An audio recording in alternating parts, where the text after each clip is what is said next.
Hello, I'm Dr. Attia, board-qualified chiropractic neurologist, and I want to talk to you a little bit right now about some neurology. Specifically in this instance, we want to talk about Raynauds syndrome. It's also RSD, it's called neurovascular compression syndrome. It has a couple of different names, okay? This drawing that I made here, which really isn't too good, okay, represents the brain and the spinal cord.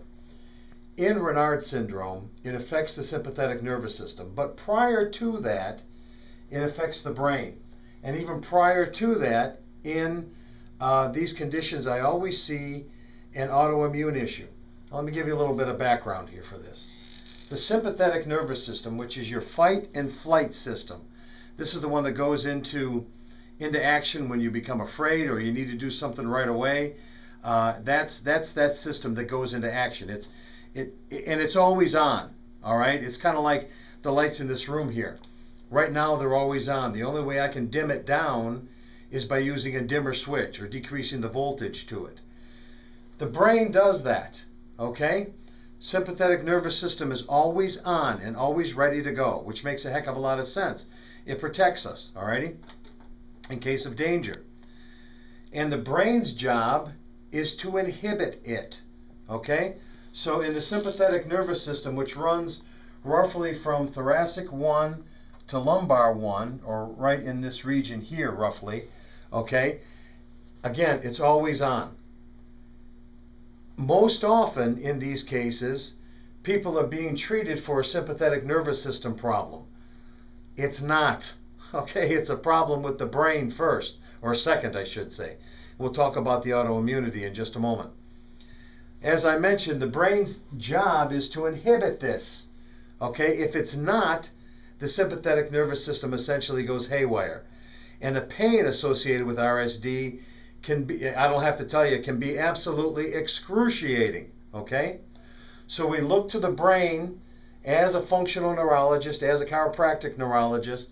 We look to the brain to find what section, what portion of the brain isn't sending the signal down to what's known as the IML, okay, sympathetic nervous system, and modulating the activity of that properly.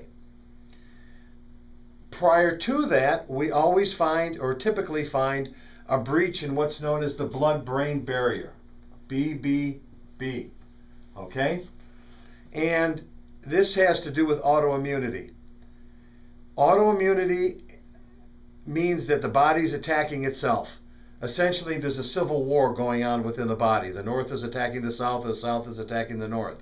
Either way, the body's attacking itself. Those definitely have to do with some trigger, whatever that trigger may be. In most cases, it's gluten, wheat, and dairy, which causes the immune system to start going nuts or going bananas. If it continues, it'll start breaching various barriers, and one of those is the blood-brain barrier. If the immune system gets into the brain and starts attacking the brain won't function the way that it should.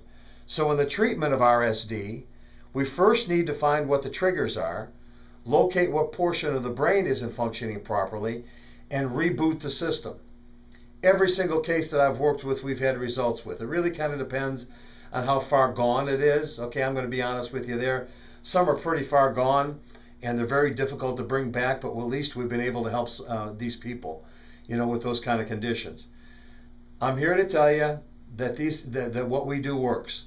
If you have any questions regarding this or any other condition that we have out here, please give us a call. Thank you.